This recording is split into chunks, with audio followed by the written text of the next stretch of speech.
حضرت داتا گنج بخش علی حجویری علیہ رحمہ فرماتے ہیں، اگر تو صوفی بننا چاہتا ہے تو سن لے، تصوف صفا سے ہے، یہ باطن کی صفائی ہے، اندر کی پاکیزگی کا نام تصوف ہے۔ اخلاق رذیلہ کو دور کیا جائے اور اخلاق حسنہ کی اندر نشأت ہو تو یہ تصوف ہے۔ اچھے اقدار کا حامل صوفی ہوتا ہے، باطن کی صفائی اور ستھرائی اور پاکیزگی رکھنے والا صوفی ہوتا ہے۔ نفس کی ہر خواہش کو ترک کر دینے کا نام تصوف ہے۔ خواہشات کی گٹھڑی باندھ کے آپ سر پہ سجائے ہیں اور صوفی ہوتے ہیں، آپ صوفی نہیں ہوتے، آپ کاروباری ہوتے ہیں۔ حضرت شیخ شبلی علیہ رحمہ فرماتے ہیں، صوفی وہ ہوتا ہے جو اللہ کے علاوہ جہان میں کسی اور کو دیکھتا ہی نہیں ہے، اس کی نظر ہی اپنے مالک پہ ہوتی ہے، تو وہ دائیں بائیں دیکھتا ہی نہیں۔ جب لا الہ کا جھاڑو لگایا ہے تو پھر کوئی چیز باقی رہ جاتی؟ لا الہ، اس سے تو پہلے صفائی ہوتی ہے نا، کوئی معبود نہیں ہے۔ صوفیہ نے اس کا ترجمہ کیا لا الہ، اس کا معنی لا معبودہ، لا مقصودہ، لا موجودہ، پھر الا اللہ، میرا کوئی مقصود نہیں ہے، میرا کوئی معبود نہیں ہے، اور میرے دل میں مالک تیرے علاوہ کوئی موجود بھی نہیں ہے۔ تو خلوت جب ہو گئی تو پھر کہا الا اللہ، اس کو کہتے ہیں نفی اور اثبات۔ نفی کی جائے تو اثبات ہوتا ہے نا، جب علائق نفسانیاں دور کیے جائیں، خواہشات کو منہا کر دیا جائے، آرزوؤں کو نکال دیا جائے، تو دل کا تخت خالی ہو تو پھر ہی کہیں گے نا الا اللہ، پھر ہی کہیں گے نا۔ تو پھر الا اللہ کی جب ضرب لگائیں گے تو پھر جلوے اسی کے دکھائی دیں گے۔ لیکن جب دل کے اندر پتھر، موتی، ہیرے، جواہر، لال، اولاد، کیا کچھ ہوگا دل میں، تو پھر الا اللہ کے جلوے دکھائی نہیں دیں گے۔ اس لیے دل کو پہلے جھاڑو سے صاف کرو، لا الہ کا جھاڑو پھیرو۔ جب دل میں کوئی آرزو نہیں رہے گی، کوئی خواہش نہیں رہے گی، کوئی تمنا نہیں رہے گی، پھر الا اللہ، پھر کہا ہاں جدھر جلوے ہوں گے اسی کے دکھائی دیں گے۔ لوگوں نے مخصوص رنگوں کے لباس کو تصوف سمجھ لیا ہے۔ مخصوص رنگ کا پٹکا اوڑھ لینا تصوف ہے، مخصوص رنگ کی پگڑی باندھ لینا تصوف ہے، مختلف قسم کے جبے اوڑھنے کا نام تصوف ہے، لمبی لمبی تسبیحاں پکڑنے کا نام تصوف ہے، مخصوص ڈیزائن کی ٹوپیوں کا نام تصوف ہے، مخصوص اوراد و اشغال کا نام تصوف ہے۔ نہیں، حضرت ابو الحسن نوری فرماتے ہیں تصوف مختلف قسم کی رسموں کا نام نہیں ہے، اور نہ ہی یہ مختلف علوم اور اصطلاحات کا نام ہے، یہ اچھے اخلاق کا نام ہے، یہ خلق حسنہ کا نام ہے، یہ مروت کا نام ہے، یہ لوگوں کے ساتھ رویوں کی خوبصورتی کا نام ہے، یہ انسانی حقوق کو ادا کرنے کا نام ہے، یہ مالک کے حقوق کی ادائیگی کا نام ہے، یہ اللہ کی مخلوق کے ساتھ شفقت کا نام ہے، صالح اخلاق کا نام ہے۔ تصوف کیا ہے؟ اقدار حسنہ کا نام ہے۔ تصوف کیا ہے؟ باطن کی صفائی کا نام ہے۔ تصوف کیا ہے؟ روح کی پاکیزگی کا نام ہے۔ تصوف کیا ہے؟ خیالوں کی طہارت کا نام ہے۔ تصوف کیا ہے؟ سوچوں کے نور کا نام ہے۔ تصوف کیا ہے؟ اندر کی غلاستیں کھرچ دینے کا نام ہے۔ تصوف کیا ہے؟ اچھے اخلاق کے زیور پہننے کا نام ہے۔ تصوف کیا ہے؟ دل کو اللہ کے ساتھ وابستہ کرنے کا نام ہے۔ تصوف کیا ہے؟ غیر کو دل سے نکالنے کا نام ہے۔ تصوف کیا ہے؟ شریعت بیضہ کی غلامی کا نام ہے۔ تصوف کیا ہے؟ استقامت علی الدین کا نام ہے۔ تصوف کیا ہے؟ رب کے ساتھ وابستگی کا نام ہے، مالک کے ساتھ دل بستگی کا نام ہے۔ تصوف کیا ہے؟ روح کا راہ خدا میں بچھا دینے کا نام ہے۔ تصوف کیا ہے؟ دل کے فرش پہ لا الہ کا جھاڑو پھیر کے پھر عرض کرنا ہر تمنا دل سے رخصت ہو گئی، اب تو آجا، اب تو خلوت ہو گئی۔ دل کے فرش کو اس کے لیے سجا کر کے پھر ہو کی پکار کرنا اور آواز دینا، مالک میں نے اندر ستھرا کر لیا، اندر صاف کر لیا ہے، اور پھر مالک کو پکارنا، اور پھر جب اس کی کرم نوازیوں کے نور اتریں گے، پھر اندر بوٹی مشک مچایا اتے جاں پھلاں تے آئی۔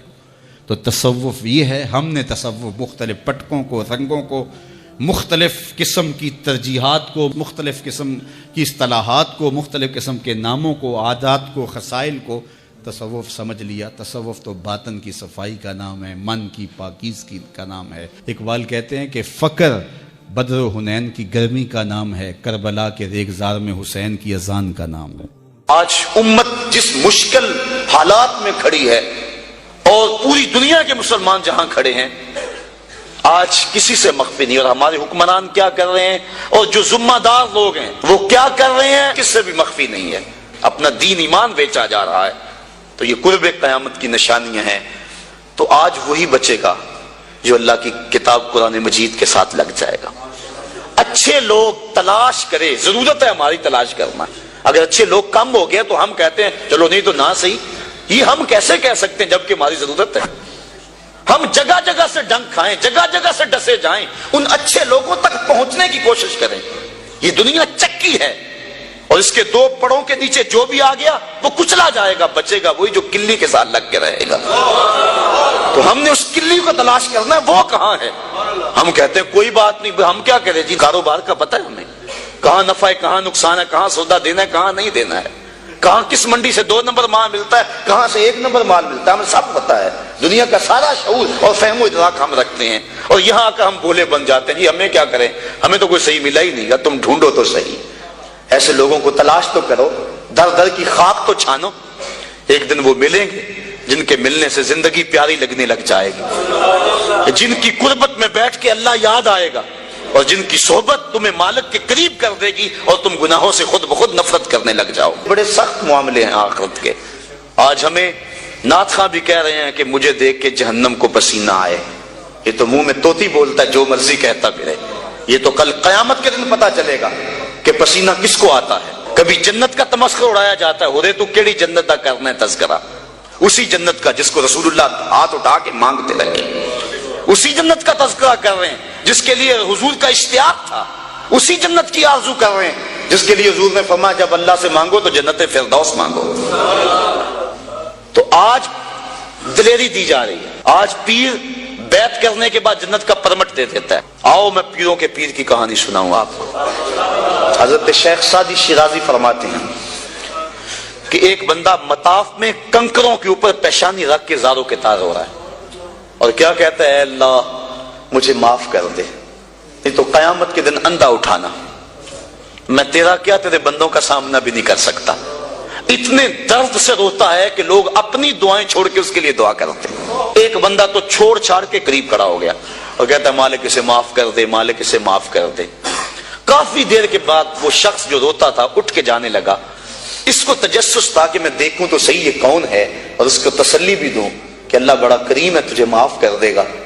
جب اس نے جھک کے جھانک کر دیکھنا چاہا تو چیخیں نکل گئیں. یہ زاروں کے تار رونے والا وقت کا غوث شیخ عبد القادر جیلانی. آج کا پیر تو گارنٹی دے رہا ہے نا. آؤ اس پیر مرید کی کہانی سنا رہا ہوں. حضرت جنید بغدادی فرماتے ہیں میرے ماموں نے تنہائی میں مجھے بلایا اور مجھے وصیتیں کی. جب ایک وصیت کی تو میرے پاؤں تلے سے زمین نکل گئی. کہنے لگے بیٹا جب میں مر جاؤں تو میری قبر بغداد سے باہر بنانا. میں نے پوچھا حضور کیوں؟ فرمانے لگے میری بدعمالیوں کی وجہ سے کہیں بغداد کی مٹی میری لاش کو قبول کرنے سے انکار نہ کر دے اور میں لوگوں کے سامنے رسوا نہ ہو جاؤں. یہ ہیں وہ لوگ تتجافا جنوبہم عن المضاجع، جن کی کروٹیں بستروں سے الگ رہتی ہیں، اللہ کو خوف اور طمع میں پکارتے ہیں، لیکن زندگی کا ایک ایک لمحہ تقوی سے عبارت ہے. دنیا میں تکلیفیں سہی. حضرت امام جعفر صادق ساری زندگی ٹھنڈا پانی نہیں پیا. فرماتے تھے کیا خبر کہ اس کے حساب میں چکرا جاؤں. اور آپ کے مریدین بیٹھے ہوئے ہیں، آپ بھی بیٹھے ہوئے ہیں، لوگ بیٹھے ہیں. کہا یار آج ایک دوسرے سے وعدہ نہ کر لیں. کہا کیا؟ کہا ہم میں سے جو بھی جنت میں جائے وہ دوسروں کو ساتھ لے کے جائے. غلاموں نے کہا حضور ہم آپ سے وعدہ کریں، ہم تو آپ کے سہارے پہ بیٹھے ہوئے ہیں. کہا تم نہیں جانتے آخرت کے معاملے بڑے سخت ہیں. یہ امام جعفر صادق کہہ رہے ہیں، یہ ان کی زندگی ہے. جن لوگوں نے اس بات کا خیال رکھا کہ ہمارے رب نے ہمیں پوچھنا ہے اور ایک ایک بات کا ہم نے جواب دینا ہے. یہ بات درست ہے کہ اللہ اپنے فضل سے معاف کرے گا، لیکن سحری کے وقت اٹھ کے سسکیاں بھرنے والا اور رات شراب خانے میں گزارنے والا کیا قیامت کے دن ایک صف میں کھڑے کر دیے جائیں گے؟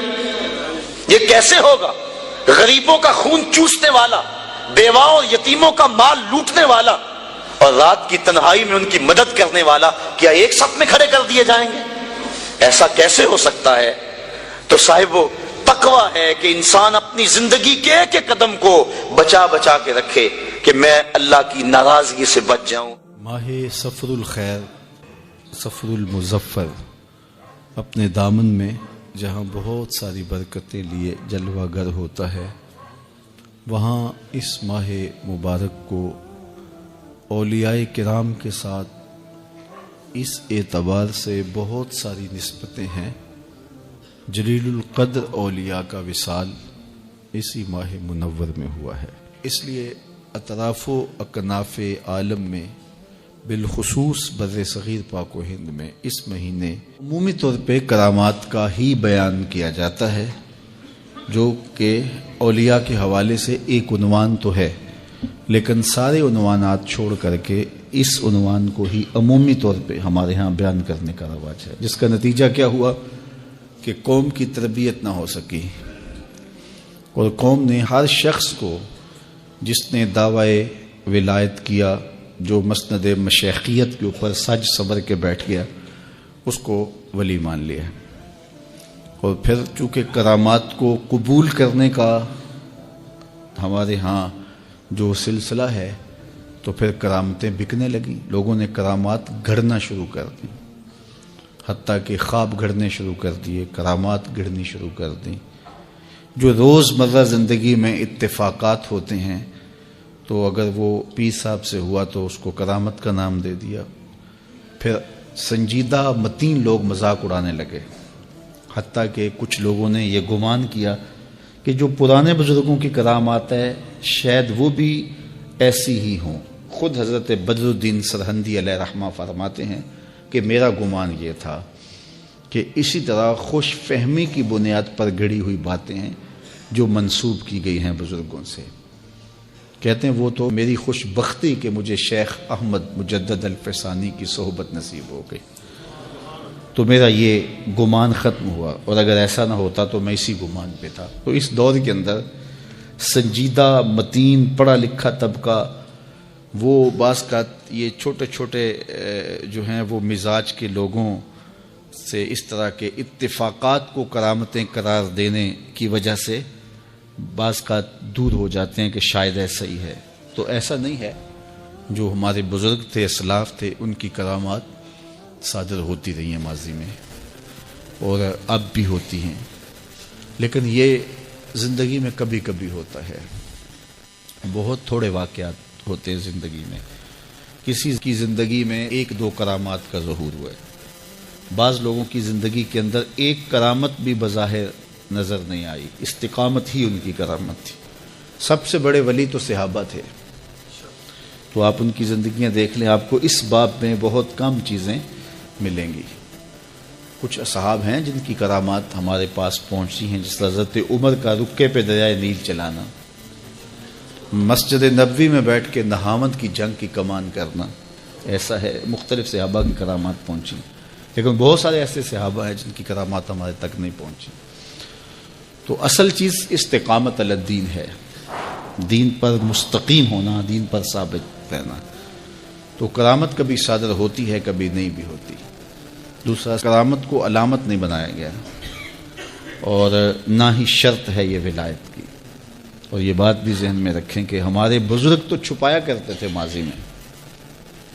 بزرگوں کا ایک تصوف میں معروف قول ہے کہ الکرامات حیض الرجال.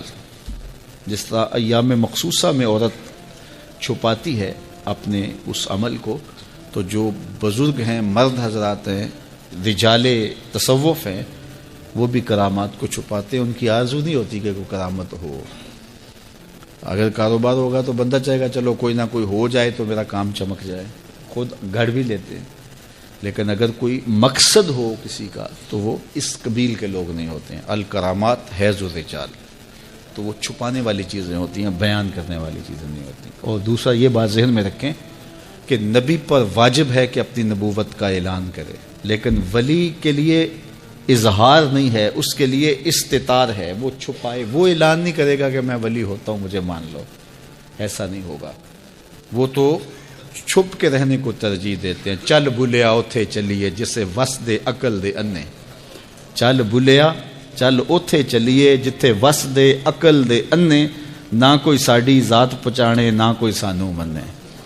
تو ہمارے بزرگوں کا تو یہ طریقہ رہا ہے. رسول کریم صلی اللہ علیہ وآلہ وسلم نے ارشاد فرمایا، میں تمہیں ایسی عبادت نہ بتاؤں کہ جس کو کرنا بہت ہی آسان ہے اور بدن پر وہ بوجھل نہیں ہے، بدن پر وہ ہلکی ہے۔ عبادتوں میں مشقت تو اٹھانا پڑتی ہے۔ آپ نماز پڑھنا چاہیں گے تو آپ کو وضو کرنا پڑے گا ٹھنڈے پانی سے، چل کے مسجد جانا پڑے گا، رکوع و سجود ہوں گے۔ روزہ رکھنا ہے تو آپ کو دن بھر کی بھوک کاٹنی پڑے گی، زکوٰۃ دینی ہے، صدقہ کرنا ہے، خون پسینے کی کمائی سے پیسے جدا کرنے پڑیں گے، حج کرنا ہے تو بہت زیادہ مشقت اٹھانی پڑے گی۔ جتنے بھی اعمال ہیں خیر کے، اچھائی کے، ان میں بہت زیادہ مشقت اٹھانا پڑتی ہے۔ یہ طالب علم یہاں پڑھ رہے ہیں، 8 سال کا چلہ کاٹ رہے ہیں، معلمین پڑھا رہے ہیں، صبح تہجد سے اٹھتے ہیں اور شام تک ایک وظیفے میں لگے ہیں، علماء ہیں کام کر رہے ہیں، بہت سارے لوگ، کتنے مشقت والے کام ہیں، تب اللہ کی رضا جا کے نصیب ہوتی ہے۔ لیکن میرے حضور نے فرمایا تمہیں ایک ایسا عمل نہ بتا دوں جس میں بدن بھی نہیں تھکتا اور ہے بھی بڑا آسان؟ اللہ اکبر! فرمایا وہ عمل کون سا ہے؟ الصمت و حسن الخلق، خاموشی اور اچھے اخلاق۔ زیادہ بولنے سے بہتر ہے خاموش رہو، خاموشی میں نجات بھی ہے، ثواب بھی ہے۔ زیادہ بولنے والا جھوٹ بھی بول لیتا ہے، زیادہ بولنے والا گالی گلوچ اور سب و شتم پر بھی اتر آتا ہے، زیادہ بولنے والا کسی کی پگڑی بھی اچھال دیتا ہے، زیادہ بولنے والا غیبت بھی کر لیتا ہے، زیادہ بولنے والا ایسا مزاح کر لیتا ہے جس سے کسی کو تکلیف پہنچے۔ زیادہ بولنے والے سے بہت ساری غلطیاں ہو جاتی ہیں، جو تھوڑا بولے اس سے غلطیاں کم ہوتی ہیں، چونکہ انسان کے زیادہ گناہ جو ہے وہ اس کی زبان کی وجہ سے ہوتے ہیں۔ ایک روایت میں آتا ہے جب صبح ہوتی ہے سارے اعضائے بدنیاں زبان کے آگے ہاتھ جوڑتے ہیں، بی بی تو چپ رہنا، چونکہ بولتی تو ہے اور مصیبت سارے اعضائے بدنیاں کو سہنا پڑتی ہے۔ تو یہ زبان جو ہے اس کی وجہ سے زیادہ گناہ ہوتے ہیں، یا زبان کی وجہ سے، یا انسان کی عصمت کا جوہر جب لٹتا ہے تو پھر اس کے پلے کچھ نہیں رہتا۔ اس لیے میرے حضور نے ارشاد فرمایا جو تمہاری 2 ٹانگوں کے درمیان اور جو 2 جبڑوں کے درمیان زبان، ان دونوں کی مجھے تم ضمانت دے دو، میں محمد تمہیں جنت کی ضمانت دے دیتا ہوں۔ تو فرمایا کہ میں تمہیں ایسا عمل نہ بتا دوں کہ جو بہت ہی آسان ہے، اور وہ کیا ہے؟ الصمت، خاموشی، وحسن الخلق، اور دوسری بات اچھے اخلاق، رویوں کی خوبصورتی۔ کسی سے ملو تو ہنس کے ملو، کسی سے بات کرو تو لہجے میں نرمی ہو، کسی کی عزت آبرو کا خیال رکھو، بڑے کا احترام کرو، چھوٹے پر شفقت کرو، مخلوق خدا پر رحم کرو، اللہ کی مخلوق پر شفقت سے پیش آؤ، رسول کریم کی امت پر رحم کرو۔ تو یہ ایسا عمل ہے جس پر کوئی مل بھی نہیں لگتا، قیمت بھی نہیں لگتی، بدن بھی نہیں تھکتا، لیکن نامہ اعمال نیکیوں سے بھر جاتا ہے۔ قیامت کے دن نامہ اعمال پر سب سے وزنی جو عمل ہوگا وہ حسن خلق ہوگا۔ حضور نے فرمایا کہ بیہودگی اور فحش کلام کرنا، یہ سب کچھ جو ہے تو فرمایا یہ اسلام میں سے نہیں ہے، اور بہترین اسلام وہ ہے جس میں خلق اچھے ہوں۔ حضور نے ارشاد فرمایا کہ جو حسن خلق ہے یہ گناہوں کو اس طرح مٹا دیتا ہے جس طرح جو مصفہ پانی ہوتا ہے، اچھا پانی ہوتا ہے، وہ بدن سے میل کچیل اتار دیتا ہے، اور جو برے اخلاق ہیں وہ عمل کو اس طرح فاسد اور ضائع کر دیتے ہیں جس طرح شہد کے اندر سرکہ ڈال دیا جائے تو شہد صحیح نہیں رہتا۔ تو عمل اچھے ہیں لیکن بدخلقی ان اعمال کی بربادی کا سبب اور ذریعہ بن جاتی ہے۔ اللہ جل شانہ ہمیں معاملات کے اندر خوبصورتیاں نصیب فرمائے، رفق، نرمی نصیب کرے، معاف کر دینے کی توفیق نصیب کرے۔ اگر آپ چاہتے ہیں کہ ہم آگے بڑھیں اور ہمارے عمل میں حسن پیدا ہو، ہمارے رویوں میں خوبصورتی آئے اور اللہ تعالی ہم سے راضی ہو جائے، تو اس میں آپ رفق، نرمی، حلم، بردباری اور انات، معاملہ فہمی، اور لوگوں کے ساتھ جو ہے وہ خوبصورتی کلام میں، خوبصورتی رویوں میں اور خوبصورتی مخالطت کی اور جو ہمسائیگی کے دوستی کے حقوق ہیں، جس طرح والدین کے حقوق ہیں، جس طرح ازدواجی حقوق ہیں، جس طرح آپ کے ہمسایوں کے حقوق ہیں، اس طرح آپ کی دوستیوں کے بھی حقوق ہیں۔ اپنی لہجوں کو نرم رکھیں، ان میں تلخی نہ آئے، سب و شتم سے منع کیا گیا ہے، اور معمولی باتوں پر پکڑ کرنے سے روکا گیا ہے۔ اور اگر یہ رویے بچپن میں پیدا ہو جائیں تو بعض اوقات پھر وہ فطرت ثانیہ بن جاتی ہے، عادت بن جاتی ہے، اور پھر جب آپ بڑے ہوں گے تو وہ عادتیں وہاں بھی چھوٹ نہیں پائیں گی، چونکہ وہ اس ماحول میں آپ کے ساتھ جڑ گئی تھی۔ کسی کی ٹو میں لگ جانا، کسی کی غلطیاں نکالنے کی سوچ میں رہنا، کسی کو نیچا دکھانے کے چکر میں رہنا، کسی کی تذلیل کرنے کے خیال میں رہنا۔ دیکھیے، اگر آپ ڈھونڈنے نکلیں گے تو آپ کو پھول میں بھی کوئی چیز نظر آ جائے گی، کوئی نقص نکل آئے گا، اور اگر آپ اچھائیاں ڈھونڈنے نکلیں گے تو آپ کو کانٹوں کے بھی کوئی فائدے نظر آنے لگ جائیں گے کہ ان سے بھی یہ فائدے وابستہ ہیں۔ اس لیے آپ اچھائیاں ڈھونڈیے۔ وہ ایک صاحب تھے تو وہ کہتے میں ایک بزرگ کے پاس گیا ملنے کے لیے، اور میں ان سے ایک برائی کو نوٹ کیا، ایک ان کی خامی کو نوٹ کیا۔ پھر میں دوسرے بزرگ کے پاس گیا تو ایک خامی میں نے ان کی نوٹ کی۔ اس طرح 99 بزرگوں کے پاس گیا، اور جب 100ویں بزرگ کے پاس گیا اور میں نے کہا حضرت میں 99 بزرگوں کے پاس گیا ہوں اور میری نیت یہ تھی کہ میں ان سے بیعت ہوں، لیکن ہر ایک کی ایک خامی سے میں آگاہ ہوا، اور اب آپ کے پاس آیا ہوں اور کچھ دن گزارنا چاہتا ہوں، اور میں آپ کو پہلے بتا دیتا ہوں کہ میری نظر بڑی باریک ہے، میں بہت تیز ہوں، تو میں آپ کے ساتھ کچھ وقت گزارنا چاہتا ہوں، آپ بھی محتاط رہیے۔ تو وہ بزرگ فرمانے لگے کہ ان سے تو ایک خامی ملی ہے، میرے سے تو بہت زیادہ مل جائیں گی، میں تو سراپا عیب ہوں، لیکن میں تمہیں صرف ایک بات کہتا ہوں کہ تو ان 99 آدمیوں کے پاس گیا، سال لگا، 2 سال لگے، ایک خامی تو نے جمع کی، اب تیرے پاس 99 خامیوں کا ذخیرہ ہے، کاش کہ تو ایک خوبی جمع کرتا رہتا، تیرے پاس 100 خوبیوں کا ذخیرہ موجود ہوتا۔ اس لیے اگر آپ ڈھونڈنے نکلیں گے تو آپ کو کانٹوں سے بھی خوبصورتی مل جائے گی۔ تو یہ اپنے انداز نظر کو، اپنا کشکول ٹھیک رکھے تو پھر اس میں خیر پڑے گی۔ خذ ما صفا و دا ما قدر، ہمیں ایک ضابطہ دیا گیا ہے، آپ جہاں بھی جائے اچھی چیز لے لیں اور جو بری ہے وہ وہیں پھینک دیں، بات ختم۔ ہم اچھی پھینک آتے ہیں اور بری جو ہے وہ سینے سے لگا لیتے ہیں، اور ساری زندگی اسی دلدل میں پھنسے رہتے ہیں۔ جو بندہ اخلاق کے اعتبار سے خود اچھا نہیں ہے تو وہ زیرو ہے، کچھ بھی نہیں ہے، کیونکہ یہ ایک لازمی چیز ہے کہ ہم جس منصب پہ بھی ہوں گے ساتھ حسن خلق جڑا ہوا ہوگا۔ دودھ اندر جے کھانڈ لائیے مزہ ہو جاوے دونا، تو پھر سواد آ جائے گا، لطف آ جائے گا۔